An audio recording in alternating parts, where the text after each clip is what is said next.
First of all, credit Troy. I said it coming in this week, and I think it was pretty evident out there. They're a really good football team. Defensively, they played better on offense today. Did a lot of good things, and Coach Lindsey does a great job there.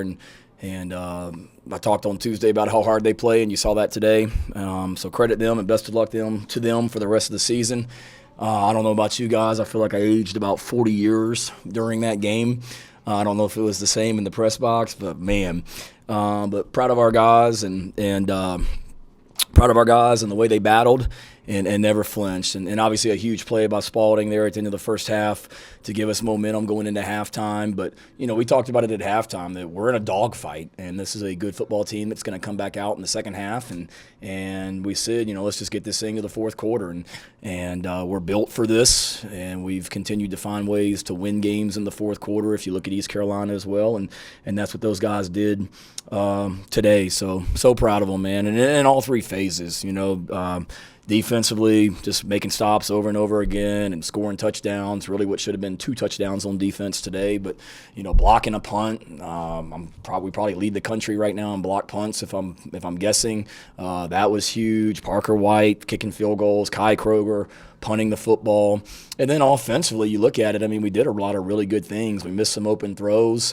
We just got to finish drives. I think we punted twice today, and they were both in plus territory, if I'm not mistaken, like 40-yard line going in. So we got to do a better job of finishing drives. But what a drive at the end of the game, though. To take over and just march right down the field and kick a field goal. That's 4-minute offense right there, textbook.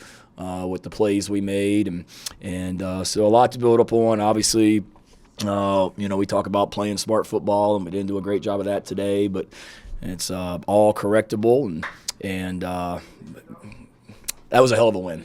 It really was. To have the disappointment that we had last week against Kentucky, to be so close, for some of the outside noise, if you want to call it that I'm sure our players were hearing this week, to battle through today when it wasn't pretty. There's a lot of teams that would have lost that football game, and our guys never flinched. Love the guys in that room. We're going to celebrate the heck out of this. That's a joyous locker room in there right now, and we've got to get a whole lot better. Going forward, got a big challenge next week in Knoxville. Injury-wise, we came out of it pretty good. Cam Smith has I don't think it's a concussion, but it was just a slight head injury that we held him out in the second half. And great job by guys stepping up. You lose R.J. Roderick, your starting safety. Carlins Platel, your backup nickel, is already out. He didn't play. And then Cam Smith gets hurt. So we're down 3 in a thin secondary to begin with. We're down 3 of our top defensive backs pretty much throughout the game, and had some other guys step up like Jamar Brown and David Spalding had to play a lot more plays and things like that as well. We were rotating nickels with nickel position with Carlins Platel and Spalding. Platel didn't play. Cam Smith was our second nickel this game, so basically we lost Cam and we have no other nickel except for Spalding. So great job by him and a lot of those guys. Josh Van he hurt his groin in practice the other day, late in the week, and he was able to play, obviously, but was limited. So we just had to be careful with how we used him today. But other than Cam, we came out of it pretty good injury-wise. So with that, I'll be glad to answer any questions, and appreciate the fans that were there today as well. They were loud, and the cockpit was rocking down there in the end zone. We appreciate those guys. And going forward, if you're a season ticket holder or you're somebody that has tickets to a game and you're not going to come, please get those tickets to somebody else. There's a bunch of great Gamecocks out there that would love to be in this stadium. And let me know. We'll put it on social media and get some tickets given away, because we got some great fans out there, and we need every single one of them out there as well. Ben Portnoy with the first one.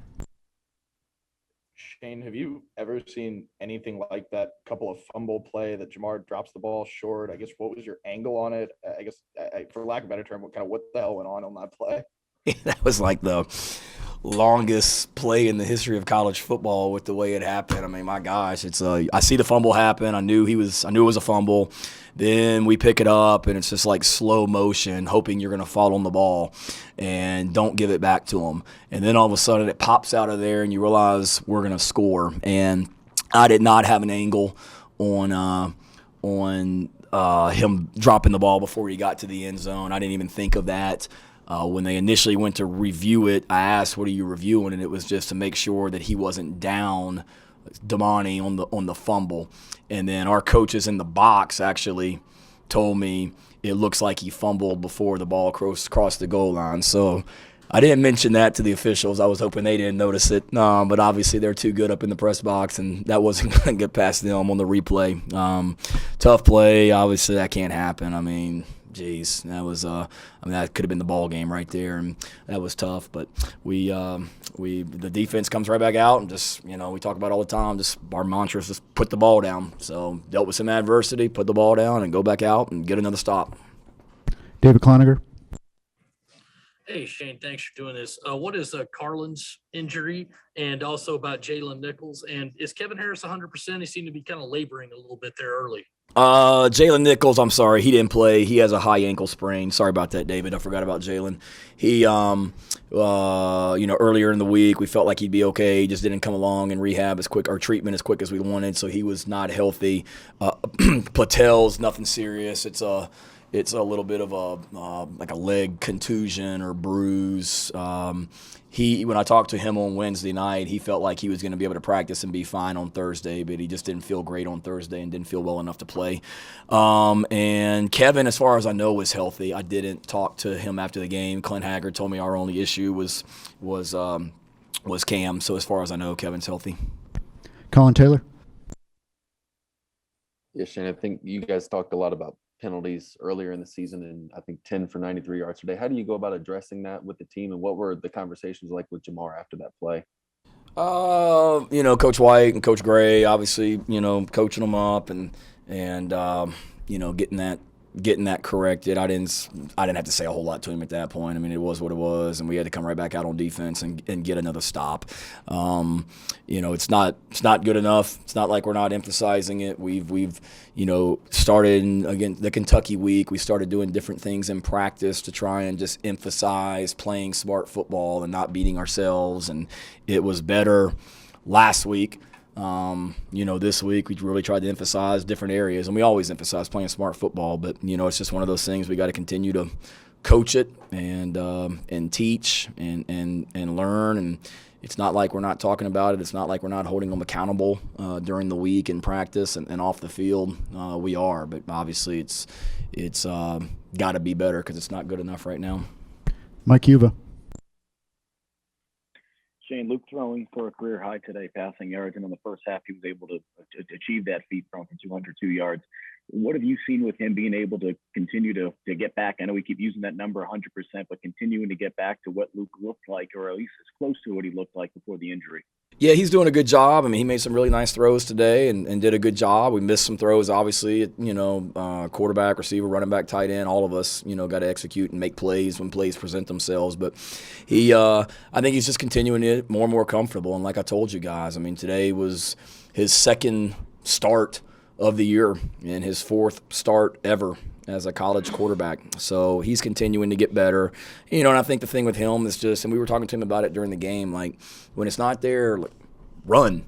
And, I think he's just, the thing with him is just continuing to get more and more confident and taking off and running. I mean, he's a great quarterback, and sure, we want to sit in the pocket and make throws downfield, but his legs are a weapon, and I think he'll just continue to get more and more confident at doing that also. Corey Diaz.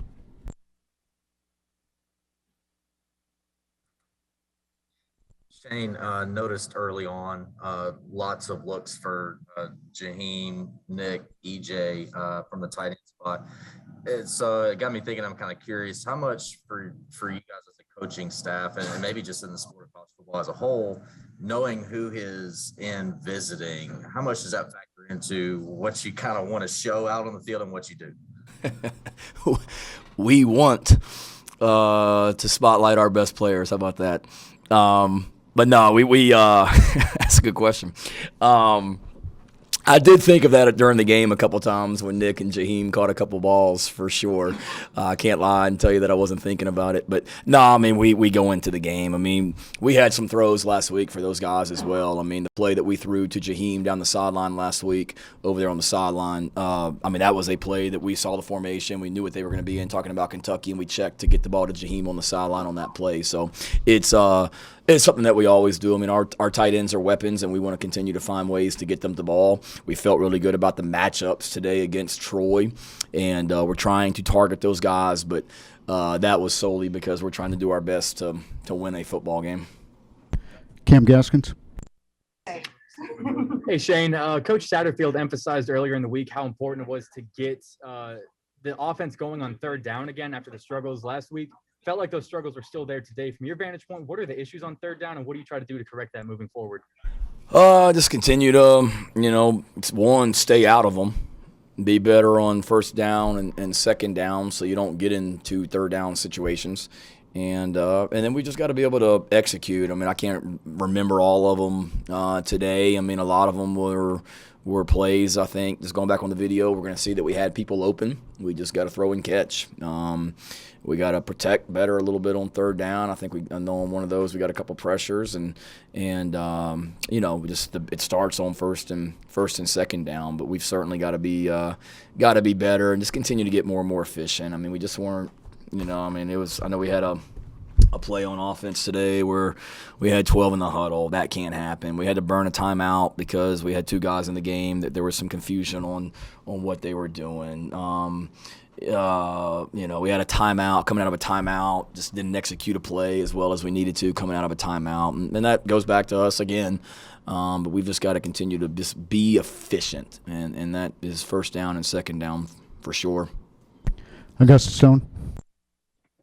Hey, Shane, I noticed tonight some of the transfer additions really, stepping up tonight, like E.J. Jenkins and then David Spalding with that big interception there right before the half. And I wanted to ask you just kind of what is like the impact of those players that you've seen so far, and how did they shine for you tonight?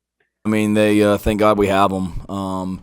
Those guys are doing a nice job. Spalding, transfer, Amari and Brown did some good things tonight, and somebody that we've got to continue to get in the game. We got him in there earlier, or a little bit earlier tonight.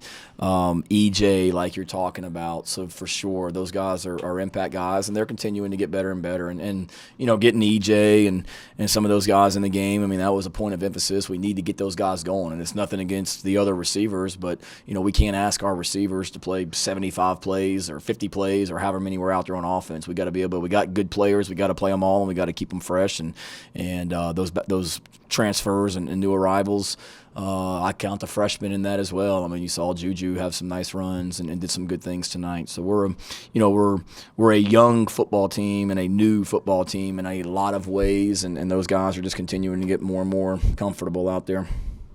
Hill.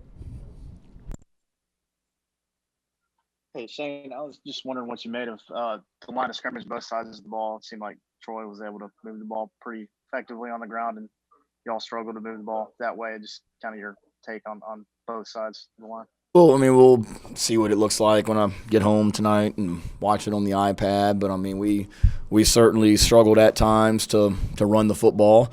And, we can sit there and say that that's a Sun Belt team, and that's Troy. That's a really good defense that is top 5 in the country in sacks, tackles for loss, and total yardage per game for a reason. And don't give me they haven't played anybody. If you look at their body of work for the last 2 or 3 years, they do it consistently for the last couple of years. So we've certainly got to be better, because I realize we're going to play better defenses the rest of the season than what we saw, today. But let's give Troy a little bit of credit. But we certainly got to be better. I mean, I don't think they lined up and ran the ball on us, not necessarily on defense. They obviously we misfit a gap and gave them a long run on early in the game that they had. And then I can remember another long run when we had them in the backed up situation where we missed a tackle at defensive back. We got to tackle better, but I don't think they necessarily lined up and mashed us. And then offensively, we got to be better. We didn't run the ball as well as we would have liked today, and we'll continue to look at why. But we had the ball backed up and took the ball and marched it right down the field and ran the football and threw the football and went down there to kick a field goal to make it a 2-score game. So we'll build on that and continue to find ways to get better. Take 2 more. David, then Ben. Hey, Shane, what'd you do to your knuckle on your right hand? Is I that a just- cut there? I don't know. I just noticed that, David. I really don't know. I was looking at my finger and I was trying to figure out what I had. It's a good question. Probably celebrating too hard on some of the plays. It was a struggle out there today for sure. And there were ups and downs, but I guess I did it then. I'm not really sure. Nothing that'll keep me out too long. I think it's just it looks worse than what it is. Last question goes to Ben Portnoy. Shane, you kind of touched on it, but obviously Luke threw like almost 35 passes tonight. I mean, in a game, obviously you want to get a little more from your run game, but to be able to have Luke step back there and throw the ball that many times in a game and let him kind of air it out a little bit. I mean, just how much comfort do you have in that, and how valuable is a game like that?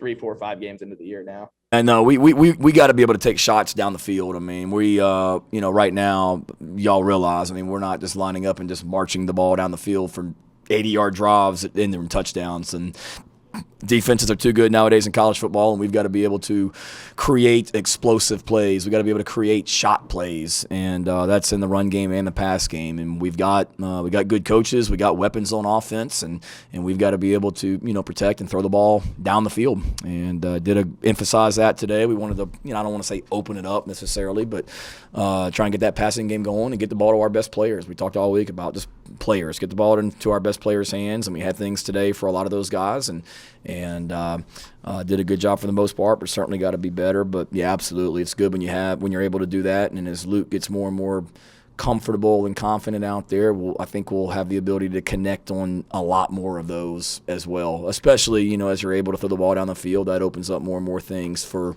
our run game, and then him being able to run and scramble when they do a good job in coverage. All right. Thank you, Coach. All right, thank Appreciate y'all. it. Have a nice weekend.